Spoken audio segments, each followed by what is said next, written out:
Hi, my name is Victor, and today I'll be presenting my final project for DA5030 on League of Legends modeling. League of Legends is a video game with over 100 million players and one of the largest esports with over 80 million viewers. I chose to analyze professional games with the intention of developing a model to predict the winner. Like many sports, there are many parties that are interested in predicting the outcome of a match, such as commentators, analysts, or sports betting clubs. Before we go over the models, I believe it will be easier to give a brief summary of the typical League of Legends games to better understand the game. Each game is 5-on-5. Before a game starts, there's a pre-game phase called a draft phase, which is shown here. During this phase, each player chooses a character or champion to play for the upcoming game. Now we can move on to the actual game. So during the actual game, the goal of the game is to destroy the opponent's base or nexus. To do this, you must destroy their defensive towers, structures called towers, which are shown here and here. Additionally, you can complete objectives on the map that give gold, which can be used to purchase items. These items give an advantage over the other team and can help you win the game. Let us look at some of the objectives on the map. So here you can see a scoreboard for a typical game, and you can see some of the objectives, such as kills, number of towers destroyed, and infernal dragons, as well as the amount of gold that the team has earned. The professional games are stored on a website called Oracle Elixir. The data can be downloaded in the match data files, and the data I used was the 2019 spring dataset, which was updated April 17th.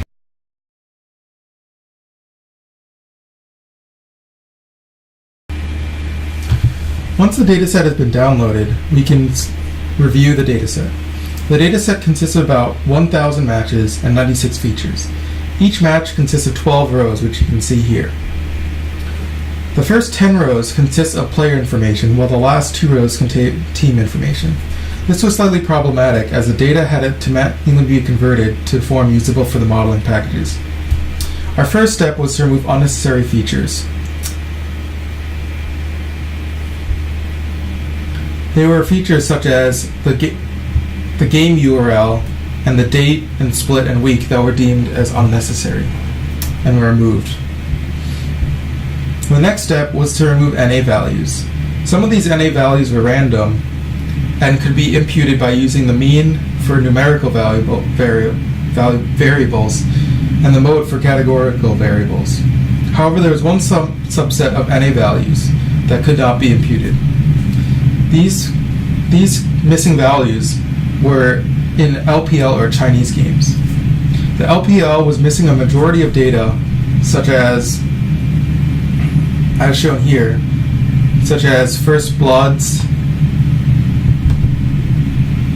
gold at 10, or gold difference at 10 minutes. These data points could not be imputed since they were missing for the whole region. Thus, these matches were omitted from analysis when not using these features. Our next step was to find outliers. I used the local outliers factor algorithm to find outliers. The LOF model calculates the distance of each point to its nearest neighbors, and those that are far away from its neighbors are considered outliers. Any pair with an LOF score of 2 or greater were omitted. 28 samples were omitted this way. And here you can see the plot of the scores for the data, and most of them are under 2. So I decided that any data points over 2 were outliers and were omitted.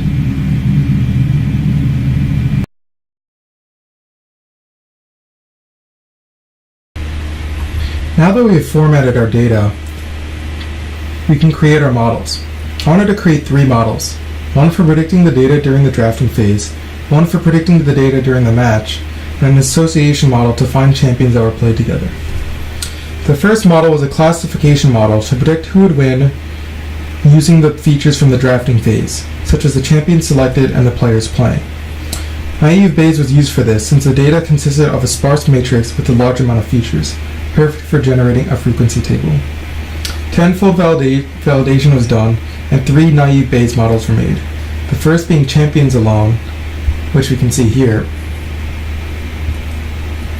and this had an accuracy of about 50%, 51%. This was not much better than random guessing, unfortunately.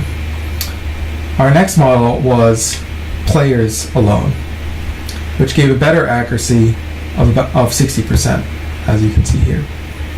I next wanted to attempt to combine this information and create a combination feature of champions and player combinations. However, this actually decreased the accuracy, and I only got an accuracy of 57%.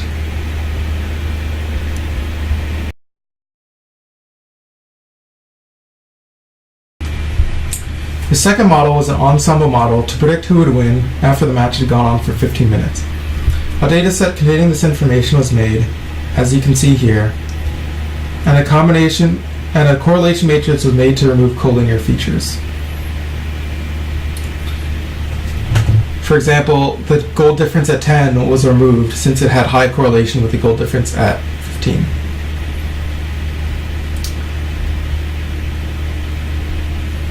The end result was a combination of numerical and categorical features.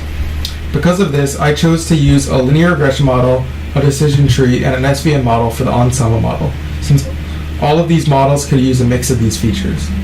Here is a visual representation of my ensemble model.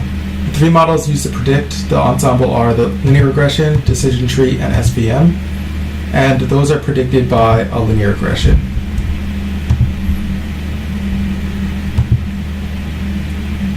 So I first did each model individually to determine the accuracy alone. And for the LM model, I did stepwise backwards feature reduction to optimize the model, which we can do here. I then determined the accuracy, and the accuracy of this model was 70%.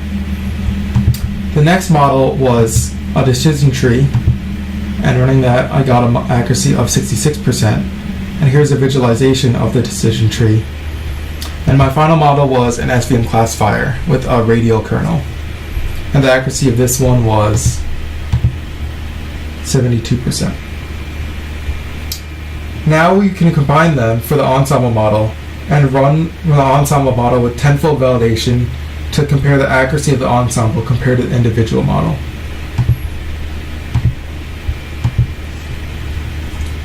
And this may take a little bit. My computer tends to run a bit slow when I'm recording.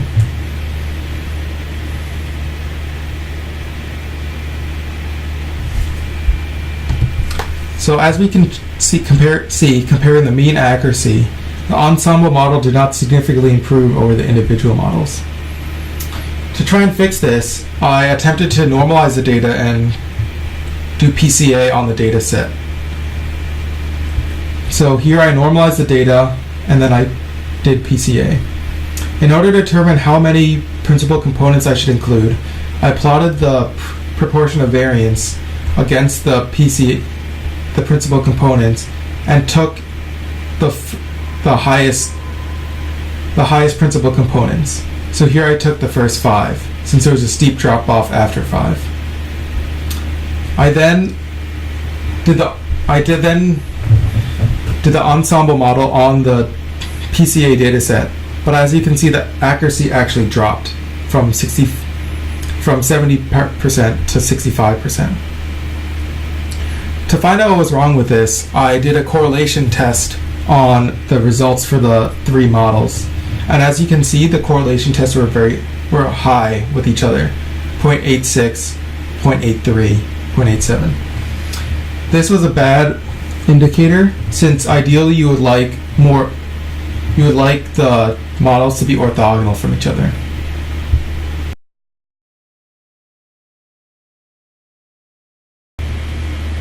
My final model was a post-game association model. I wanted to find association between champions using the a priori model. The first step was to convert the champion database into a transaction database so it could be used by the a priori package, which you can see here. So for example, the first transaction contained Caitlin, Morgana, Urgot, Zoe, and Jarvan.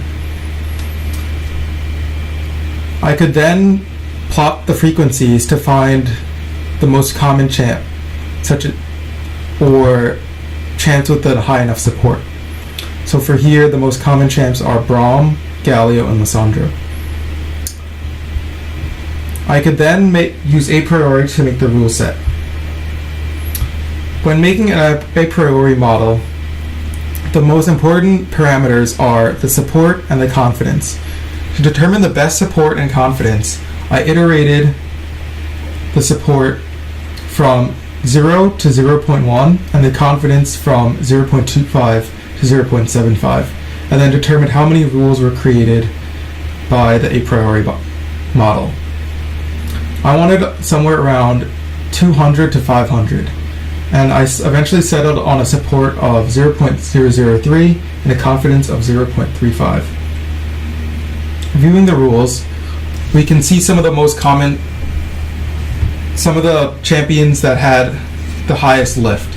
So for example, Sona and Tarek had extremely high lift of 174. This meant that they were 174 times more likely to be seen together rather than alone. And then we can also look at our interactive plot here. This gives us a network of the rules. So now for further comparisons. So for example, Sona is only played with Tarek. This can be compared to champions such as Tam Kench, who's played with a lot of other champions. This is most likely because Tam Kench is often used to help a lot less common champions.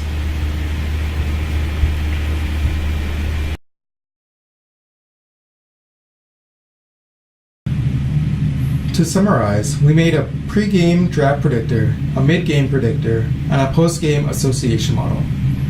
For the pre-game model, we got an accuracy of about 51% for champions only, up to 60% for players only. To improve this model, we could also factor in what champions and players were on the enemy team, since our model did not consider the head-to-head matchup.